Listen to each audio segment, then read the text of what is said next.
পাচ্ছে ১৭৭টি আসন। হ্যাঁ, ১৮০ নয়, ২০০ নয়, ১৫০ নয়, ১৬০ নয়। ঠিক ১৭৭টি আসন কিন্তু বিজেপি জিততে চলেছে ২০২৬ বিধানসভা নির্বাচনে।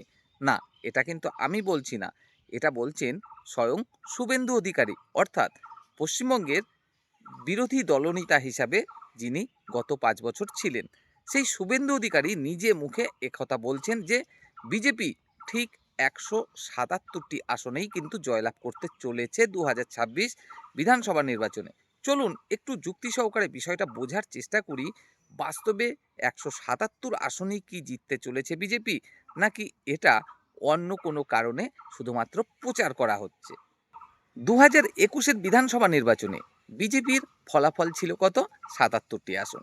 সেখান থেকে এক ধাক্কায় ১০০টি আসন বেড়ে হতে চলেছে ১৭৭ আসন।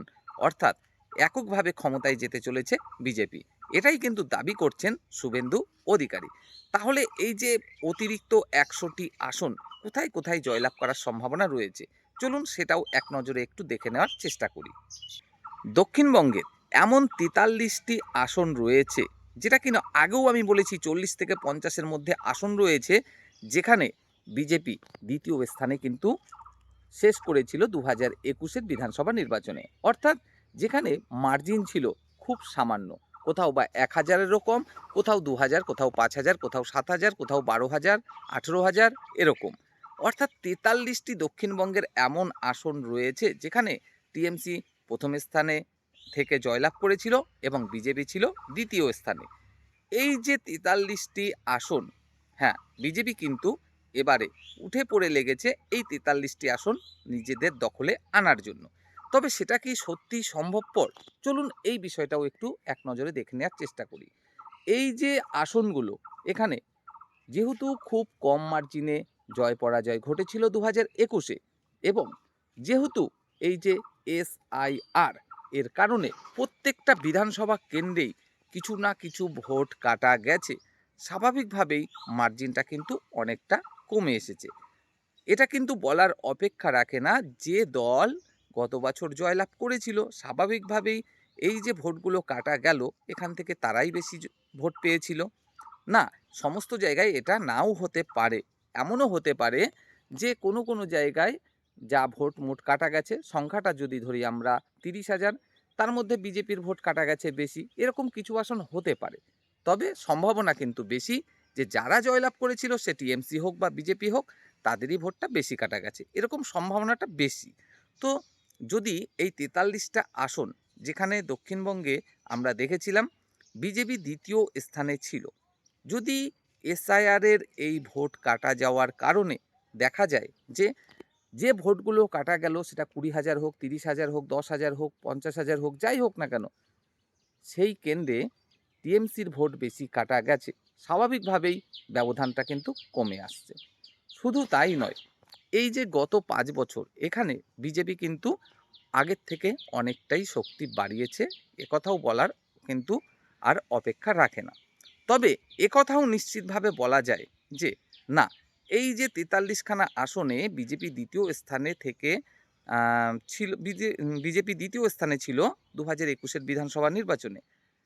তাতে করে এসআইআর যতই ফ্যাক্টর হোক বা বিজেপি আগের থেকে শক্তি বেশি বৃদ্ধি করুক আর যত যাই হোক, ৪৩টা আসনই বিজেপির পক্ষে আনা কোনো মতেই সম্ভব নয়। হ্যাঁ, হতে পারে এখান থেকে আরও ১০টি, ১৫টি, ১৮টি, ২০টি, ২৩টি আসন বিজেপি নিজের পক্ষে আনলো। তবে ৪৩-এর মধ্যে ৪৩ আসন কোনো মতে নিজের পক্ষে আনা সম্ভব নয়। এবার আসি একটু উত্তরবঙ্গের দিকে, তারপরে আসবো মুর্শিদাবাদ মালদার দিকে। উত্তরবঙ্গে, হ্যাঁ, বিজেপি খুব ভালো ফল কিন্তু করেছিল ২০২১-এর বিধানসভা নির্বাচনে।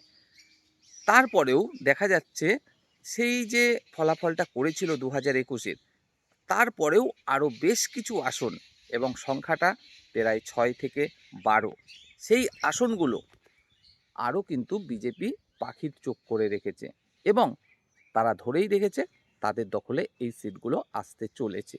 ব্যবধান খুব কম ছিল, শুধুমাত্র যে ব্যবধান কম ছিল তাই নয়, তাছাড়া বিজেপি খুবই আশাবাদী যে এই যে ভোট কাটাকাটির একটা ব্যাপার রয়েছে, অর্থাৎ হুমায়ুন কবির যেখানে কোনো কোনো জায়গায় উত্তরবঙ্গের কিছু কিছু জায়গায়ও প্রার্থী দিতে চলেছেন। তারপরে এসআইআর একটা ব্যাপার রয়েছে।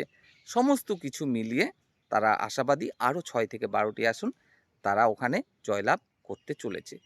এবার যদি মালদা মুর্শিদাবাদের প্রসঙ্গে আসি, হ্যাঁ, বিজেপি কিন্তু আশাবাদী যে এই মালদা মুর্শিদাবাদেও তারা কিন্তু গতবারের থেকে বেশ খানিকটা ভালো রেজাল্ট করতে চলেছে। অর্থাৎ মালদা মুর্শিদাবাদ যেখানে মূলত মুসলিম অধ্যুষিত এলাকা বলে পরিচিত, সেখানেও বিজেপি বেশ কিছু কিন্তু সিট দখল করতে চলেছে।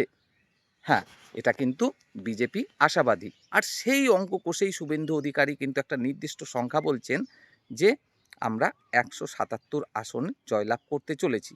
তবে আপনাদের জানিয়ে রাখবো, এই যে ১৭৭ আসন উনি বলছেন, এটা কিন্তু একটা শুধুমাত্র মনস্তাত্ত্বিক খেলা খেলছেন, তাছাড়া কিছুই নয়। নির্দিষ্ট করে একটা যদি বলতেন ১৫০ আসন, ১৬০, ১৭০, ১৮০, ২০০ এরকম আসন যদি উনি বলতেন, তাহলে এটা কিন্তু অতটা গুরুত্ব পেত না। যেটা কিনা তিনি বলছেন ১৭৭। অর্থাৎ ভোটারদের মনে এই বার্তাটাই তিনি পৌঁছে দিতে চাইছেন যে ১৭৭, এটা ভাই কেমন হিসাব? তাহলে কি এমন সত্যিই মানে ক্যালকুলেশন সঠিকভাবে করেছে বিজেপি এবং নিখুঁতভাবে ক্যালকুলেশনের মাধ্যমেই তারা দেখছে ১৭৭ আসনেই বিজেপি এগিয়ে রয়েছে এবং নিশ্চিতভাবে ১৭৭ পেতে চলেছে? তাহলে তো ভাই বিজেপি ক্ষমতায় আসবে। বিজেপিকেই তাহলে ভোটটা দেওয়া উচিত, তাই না? বিজেপির দিকে থাকলেই আমাদের তাহলে ভালো হবে। বিজেপি তো ক্ষমতায় আসতে চলেছে। নির্দিষ্ট করে না হলে কি করে বলা সম্ভব যে ১৭৭ আসনে আমরা জয়লাভ করতে চলেছি? সংখ্যাটা তো বলতে পারত যে আমরা ২০০ পার, ২০০-র কাছাকাছি, ১৮০-র উপরে, ১৬০-এর উপরে, এরকম তো বলতে পারত। না, সেটা কিন্তু বলেননি। শুভেন্দু অধিকারী খুবই চতুরতার সাথে এই সংখ্যাটা ব্যবহার করেছেন যে ১৭৭। এই সংখ্যাটা বলার এটাই কারণ, ভোটারদের মনে একটা প্রভাব ফেলা এবং বিরোধী রাজনৈতিক দল যারা আছে তাদের মধ্যেও চিন্তার ভাঁজ তৈরি করা যে কিভাবে এই সংখ্যাটা বলছে। ১৮০ প্লাস, ২০০ প্লাস, ২০০-র কম বা ২০০-র কাছাকাছি, ১৬০-এর উপরে এরকম বলতে পারত। কিন্তু তা না করে নির্দিষ্ট একটা সংখ্যা কিভাবে বলছে? এটাই হলো কিন্তু মূল বিষয়। তো দেখা যাক ভোটাররা কাকে বেশি পছন্দ করে, টিএমসি নাকি বিজেপি? আপনারা কমেন্টে জানাবেন আপনাদের ব্যক্তিগত মতামত। তবে আপনারা চ্যানেলটি অনেকেই সাবস্ক্রাইব করছেন না, আপনাদের কাছে রিকোয়েস্ট চ্যানেলটি সাবস্ক্রাইব করে সাথে থাকবেন। আমরা সবসময় চাইব যে নিরপেক্ষভাবে বাস্তব বিষয়টা তুলে ধরার। শুধুমাত্র পশ্চিমবঙ্গের উন্নতিই আমাদের লক্ষ্য। যখন কোনো রকমভাবে ভুল আমরা দেখব সেটা নিয়ে অবশ্যই আলোচনা করব, যেটা ঠিক দেখব সেটা নিয়েও আমরা আলোচনা করব, সে যে রাজনৈতিক দল হোক আর যাই হোক না কেন।